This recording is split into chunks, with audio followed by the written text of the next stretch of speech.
This is Georgia Focus, a public affairs presentation of this radio station and the Georgia News Network. For the next 30 minutes, we'll feature a discussion about an issue of importance and relevance to you and your neighbors across Georgia. Welcome to Georgia Focus. I'm John Clark on the Georgia News Network. Parkinson's disease is a chronic degenerative neurological disorder that affects 1 in 100 people over age 60. Wilkins Parkinson's Foundation is based here in Georgia and is dedicated to accelerating the cure and treatment of Parkinson's disease. Today we're going to be discussing Parkinson's and 2 upcoming events to raise funds for research: Sherwin-Williams Countrywide Rock for Research and Polo for Parkinson's. And our guests today are Bill Wilkins. He is the founder of Wilkins Parkinson Foundation, also a member of the Michael J. Fox Foundation Patient Advisory Council and chairman of Polo for Parkinson's.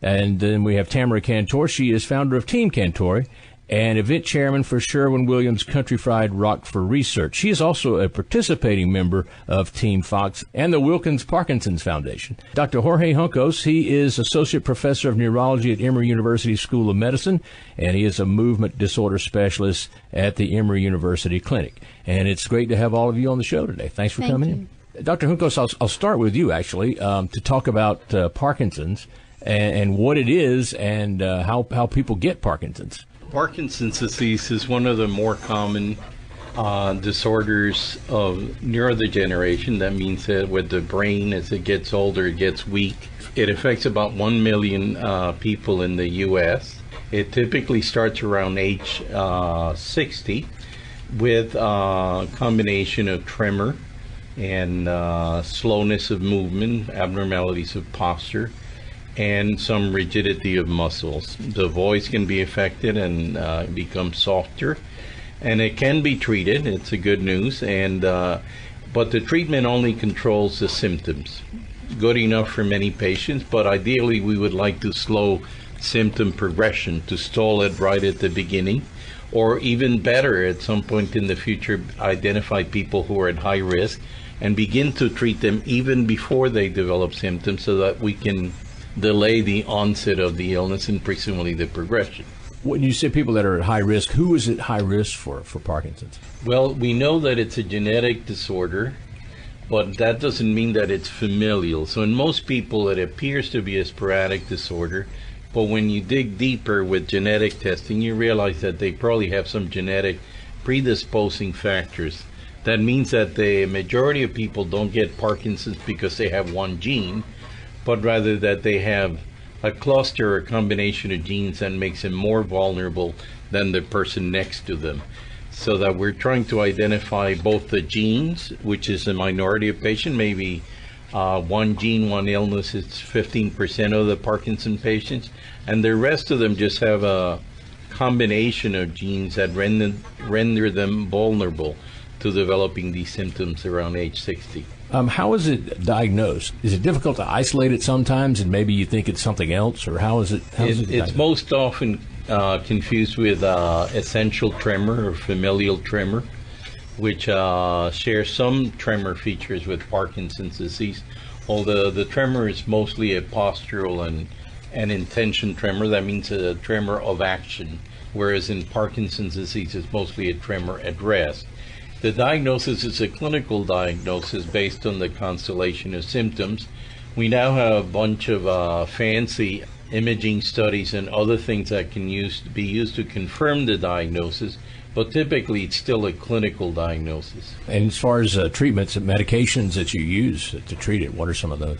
Biochemically, what happens in the brain, or at least one of the main features of the illness, is that the levels of dopamine are decreased as a consequence of selective dopamine cell death in the brain.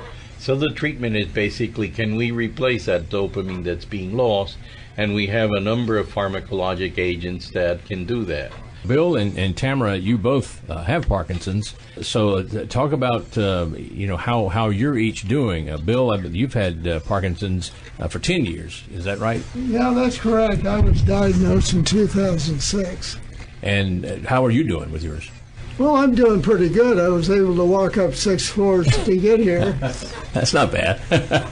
No, I'm doing pretty well, considering everything. Do you take some of the medication that Dr. Juncos was talking about? Yes, there's a medication that carbidopa, levodopa, that really is an excellent drug. I think it was discovered in the 60s sometime, but it still works well for me.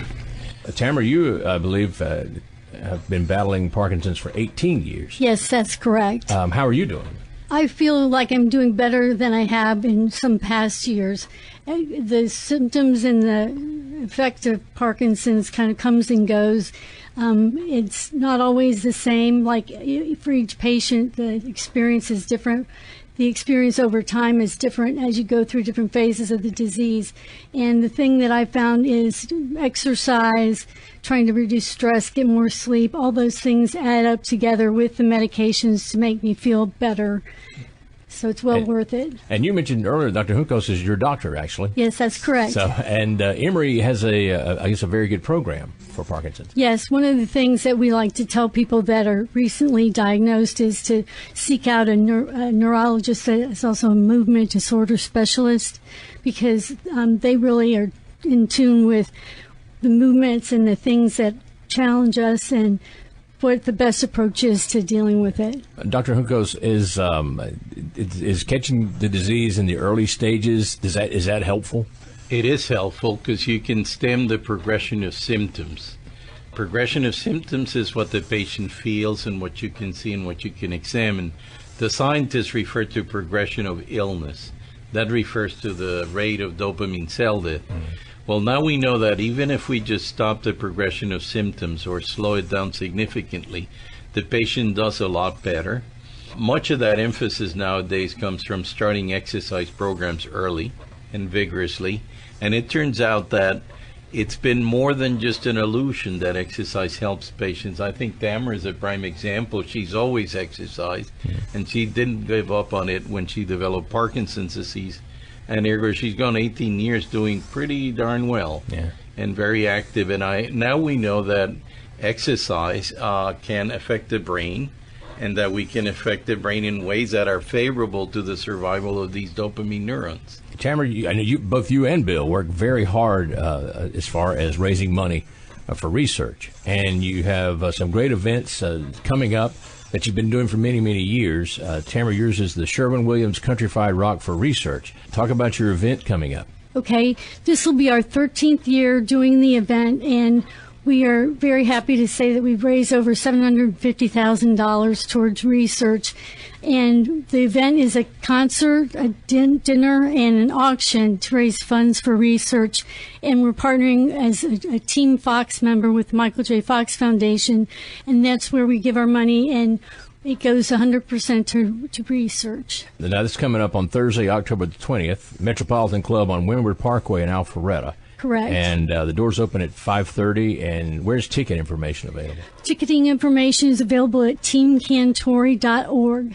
You have Jeffrey Steele is the artist. He comes out every year for this, doesn't he? This will be his 13th year as well. He's become a very good friend and supporter of ours. Wow. He's been there since the beginning then. Yes, he has. And talk about him. He's a songwriter, I guess. He is an iconic songwriter. He has had over 84 songs that have been in the top 10, and 11 of which are number ones. And so country music fans know his music but may not know who he is. Yeah. And so he comes out and does a concert, and you have, what else you have there besides a concert? Well, we have the live and silent auction, which we raise a lot of money there for research, and we also have another performer, Patrick Davis, who's another songwriter that's going to be leading up to the big show, so to speak.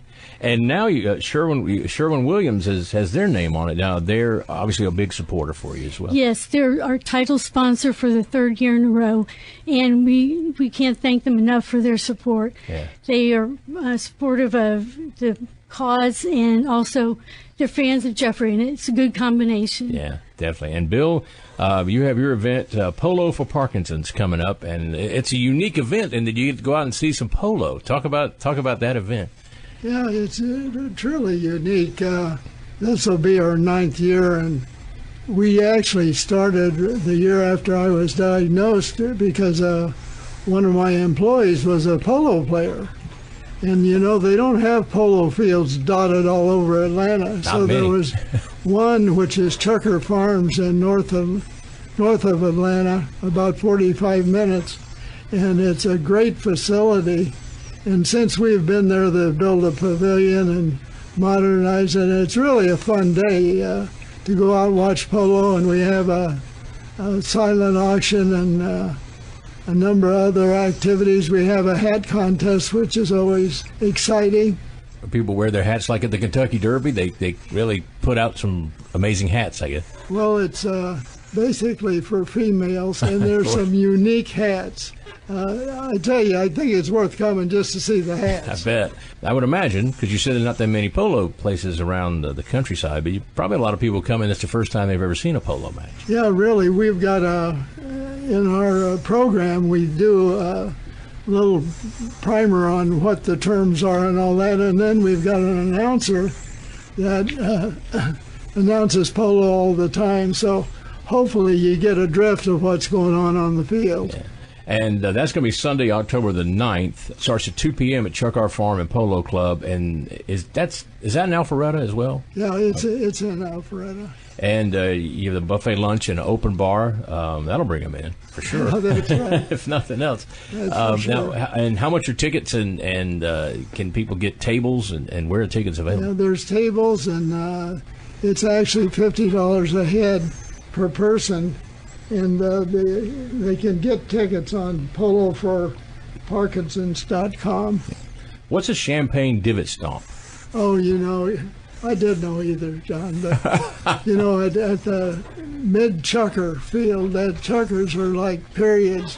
And at the would-be halftime, all the fans go down on the polo field and replace the divots the horses have made over the first half. And of course at Chucker Farms we give them a glass of champagne to go down and hope they come back. That could be dangerous.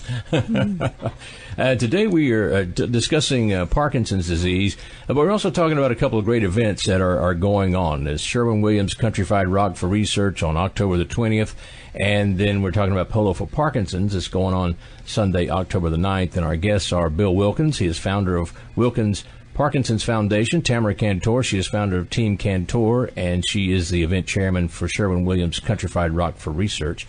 And Dr. Jorge Juncos, he is associate professor of neurology at Emory University. Dr. Juncos, both of these events are to raise money for research. What research is being done now, and how does that help you on the front lines of Parkinson's?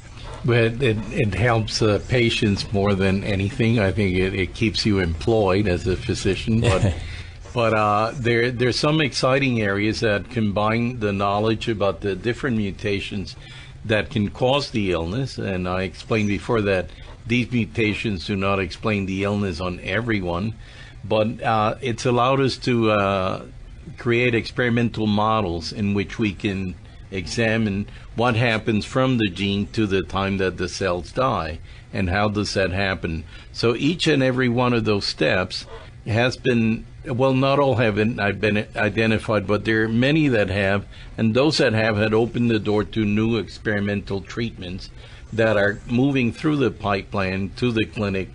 Some of them have been tested and failed, and I think that the reason for many of these failures is that perhaps we're waiting too late in the course of the illness before they start treatment.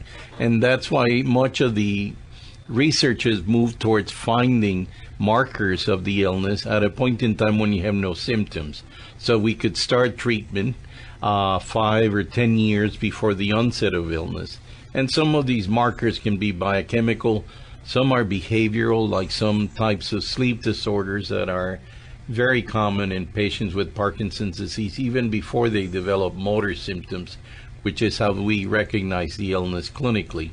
So development of biomarkers, new treatments to prevent dopamine cell death, and into the future we're looking at vaccines and other agents, including some chemotherapeutic agents that may already be out in the market, but are very expensive and not approved for the treatment in Parkinson's disease. But they at least offer some hope that the proteins that tend to accumulate in the brain with Parkinson's disease, that tend to render the cell vulnerable to cell death, those proteins can be removed over time, and therefore allowing us to treat patients who've already have the illness. Do you think there will, in time, be a cure for it? Or are you getting closer? We're getting closer, but I haste to say that we don't know how close we are, because every time we pretend that we're like just there, it's another couple of years or more before we actually reach the goal. So I think we're still much closer than we were 10 years ago, and I would think that within 5 to 10 years we have something more definitive than that. When someone first comes to you and thinks they may have Parkinson's, what are some of the symptoms that present themselves to you when they come? Most of the time they complain of things like difficulty with handwriting, tremor on one side of the body, which is the rule rather than the exception. It's very common that all the symptoms begin on one side of the body. They may have some lack of arm swing on that side, abnormalities of posture such as drooping the shoulder on the same side. And those things begin progressive, sometimes a softening of the voice. And those are the main motor symptoms. They usually don't complain of rigidity. That's something that you find on the exam. And balance problem, which is another potentially disabling feature, really presents later on. Yeah. Bill and Tamra, I want to ask you, what led you to go and then find out and get a diagnosis? What were some of your early symptoms, Tamra? Well, I had my left side had the tremors, and my handwriting was getting small, as he said, and my balance was not as good as it had been, and I was just uncomfortable with. I couldn't sit still. I felt like I was always moving, and for somebody who doesn't like to be jostled around, that was really disheartening for me. And so I had gone and gotten a diagnosis that was essential tremors, which is what he said a lot of times is mistaken for it. But then when I came to Emory, they diagnosed me with Parkinson's and began treating me with the correct medications. Did it come on you suddenly, or was it really gradual over time? I noticed it probably for about 2 years before I even went to get it diagnosed. I had a child, and I always carried him around on my left arm, and I thought I had damaged a nerve or something in my arm. And that's kind of what prompted me to, when it didn't go away, after I stopped carrying him around, it prompted me to go find out more information about it. But both my grandfathers had Parkinson's, so I was familiar with the tremors. And I think I knew before I found out officially that that's what I had. Bill, what about you? Did you experience some of the same type of symptoms that Tamra's talking about? Really, I'm totally different. Because number one, nobody in my family had Parkinson's. I had gone in the hospital because I had a rhythm problem with my heart. They gave me some medication, and at that time they said, this may create a tremor. So within 2 weeks, I had a tremor. So I went back and they took me off the medication, and I still had the tremor. So I went to my regular doctor, and he said, essential tremor. People your age, that's what they get. Then they found out that wasn't it, and so I was really diagnosed, and my second diagnosis was at Emory, and I've been there since.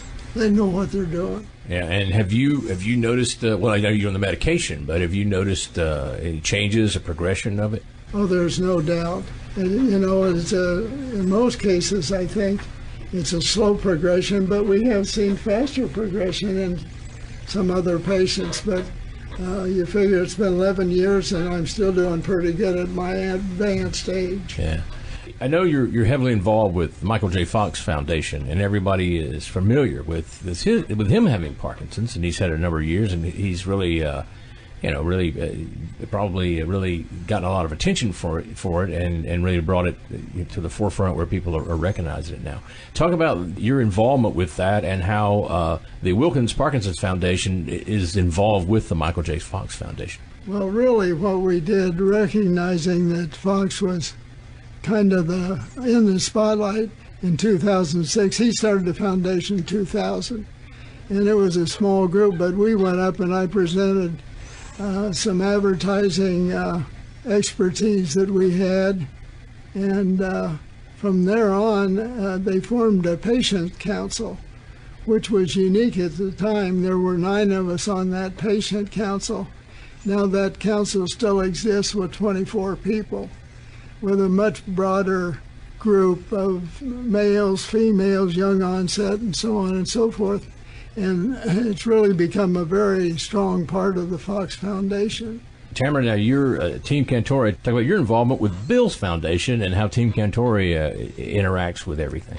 Okay, well, I met Bill very fortunately at a time when I needed to partner with the 501c3 nonprofit, and he was gracious enough to include me in the formation of his foundation.